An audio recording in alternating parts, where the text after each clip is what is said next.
Hey there, welcome, and today's video of the week is all about how do you become an embodied presenter.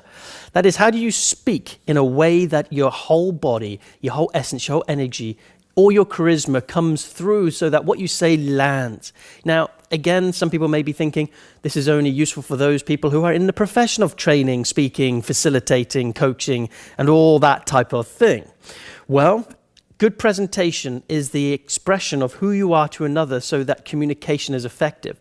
You need to be a great presenter if you have any role in the service industry professionally. And you need great presentation if you have any desire to be in a relationship. That is how you present yourself. How do you communicate your feelings, your heart? So this isn't classical presentation where you have to be in the role and be on stage and da-da. This is authentic communication from your heart to an audience, whether it's 1 or 1,000. It's important to know how to do this. So in today's clip, I share a story of my journey of how I learned embodied presentation and some tips along the way to support you on your journey. I hope you enjoy it. Yeah, I was just curious as to how you got so good at speaking in front of people. Like, is it just natural? Did you like Toastmasters or something like that? Or Yeah, I'm just totally natural. You know, came out of my mum's womb and I was like speaking. No, not at all. I'll tell you what I did. I'll tell you what I did. And it will follow up on this. Because I'm going to share a little story. May I do that? please. 30 seconds. He's going, ding!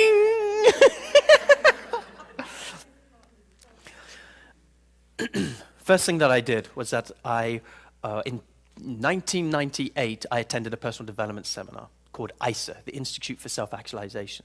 And I saw this guy in there. His name was Luis from Mexico, or Colombia, I think it was. Amazing man. And the way he presented, I was like so in awe at how he was able to use his voice, his body, and how he owned his authority on stage. So what I did is I literally went to every single seminar for 3 years and assisted and volunteered for no intention, just to watch. And by the end of that, I could literally express the entire seminar. It was in my head. So I literally modeled him. Modeling, I believe, is the most powerful way to become a fantastic anything.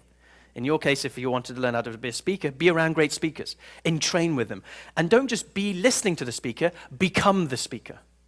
What I have a capacity to do, similar to, where is she? Yes, this lovely woman over here, is I can absorb somebody. I can totally be them. And like I came out of those seminars and I literally stood with my friends and I became Luis. I started speaking in a Colombian accent. And they're like, what the fuck, what's that? It's so weird. And I noticed that as I went through my life, I picked up different energies. So you know I worked with Neil, right? So for 3 years I was with Neil Donald Walsh, and I just sat with him, and I went right into his being, and I became little Neil. Now, as I walked around, things would come out of my mouth, and it was Neil. Now, it wasn't just me. I literally was bringing his frequency through my body. So now, sometimes, as people listen to me, they go, oh, he's Neil. Oh, my God, he's turned into a Colombian. You know, I became these different people. As I modeled different frequencies, they'd take on different parts of my body, and I noticed that I could animate and move into them at different times. But anyway, so that's what I do, is modeling is the key to becoming a wonderful presenter. Secondly, it's my capacity to tune in allows me to see if something I've shared has landed. And that's what helped me develop this law of threes in terms of embodiment presentation. Because I realize that when I say it once, it doesn't come in. So when I say it again, it's more likely to go in, but the third time, boom, goes straight in. Does that make sense? I've just realized that that's what it takes for me. Now, other people may be clearer and they can get something to land straight away. I know that I need 3 goes. Perhaps you need 8. I don't know, who knows? But that's a bit weird, isn't it, to say something 8 times and say, okay, I got it. Now, in terms of how did I get good? Yes, modeling, tuning in, but the most important one, and you've heard it all weekend or all the last 3 days, is practice. How did I practice? Okay, when you've got no business, you've got no coaching academy, you've got no forum to speak, how did I do it? Well, this is what I did. After I met Neil first in 2003, I met up with Humanity's team. They were creating this great organization around the world to help empower people to change their ideas about life and God. And I went up to the guy who was running Humanity's team and I said, listen, I want to do something for you. I want to help you in a way that allows me to help myself. So this is what I plan to do. If you give me the database of all the group leaders around the United States, I will contact them and I will arrange a tour around the US where I can just arrive in the evenings and do a free lecture and just ask for donations. And I will go around as many places as I can and talk about Humanity's Team and send a message about conversations with God, so that I can practice getting out my message and just be in front of people consistently, day after day, and being on the road. I just want that experience. And what you get in return is a free speaker going around doing great seminars and lectures on your material, cohesively bringing together your organization. And they were like, duh, of course. So what they did is they gave me the database, and I emailed, and I did, I think it was 48 lectures in 30 states in under 2 months. So I literally planned it all, bought all my own flights, I sold everything that I had, quit my chiropractic profession, sold my beloved home cinema system. And basically, using the monies that I had, I bought and invested and took a risk. And then I traveled around the US, this is in 2003 now, or 2003, early in 2003, just before I'd even met Neil. You see, this was the interesting thing. A lot of people ask, how did I get in front of Neil in such a way that he would bring me in as his protege? And this is how I did it. See, my psychology goes, okay, I'm not looking at, oh my God, I need to work with Neil. Now I need to ask Neil if I could work with him. That's not how my mind works. I look at Neil and I go into his body and I go, okay, if I am Neil, who would I want to work with? Some young kid who says, hey, Neil, can I work with you? Or somebody who just shows up, actually goes out and demonstrates that he is in fact serious. And then I asked myself, how do I get myself out in the world so that Neil cannot fail to notice me?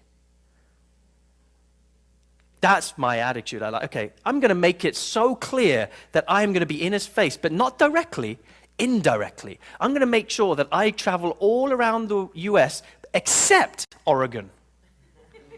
And every single time, I'm going to do such a great job that these group leaders are going to email him. And he's going to have an overwhelming inbox full of people going, have you heard of Christian Pankers? Do you know that this guy did it? And that's exactly what happened. Inbox full of raving reviews of these, not raving reviews of how great a speaker I am. No, because I wasn't a great speaker then. Raving reviews around, have you seen the courage that this guy has to leave everything and travel around the world for free just to give his message? People were inspired by the action, not by the ability at that stage. Because I wasn't doing what I'm doing now. I didn't learn the art of embodiment at that stage. I was kind of heady, but they just loved the courage of it. Does that make sense? So the practice is that I got out and I went for it and I set up these tours, and by the end of 48 lectures, you're on your way.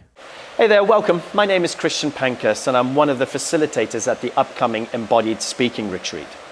It's very clear that as we enter this new age, we can't do it alone, and we need to learn how to transmit our core essence, our core message to others so that it lights them up. It can inspire people to join us in what it is that we're co-creating. So for me, embodied speaking is a journey into expanding our emotional energetic range. And it's a tool that just will open your nervous system, open your body, open your mind, and open all the areas in your body that are needed so that when people are in your presence, they can feel you, they can taste you, they can fully get the essence of you. So there's no acting needed, there's no scripts needed, there's no trying to do the right thing. There's just being you, authentic, clear, connected to source, connected to the ground, and connected to others. And when those parts come together, something magical happens. And a connection is made where people feel felt, and people feel you feeling them. And ultimately, that's what this is all about. My passion is around helping you connect to the heart, and so that you can speak from the heart. Follow the in-the-moment impulse to lead with your authenticity and lead with your body. And I can't wait to support you on that journey. I'll see you soon. Bye-bye.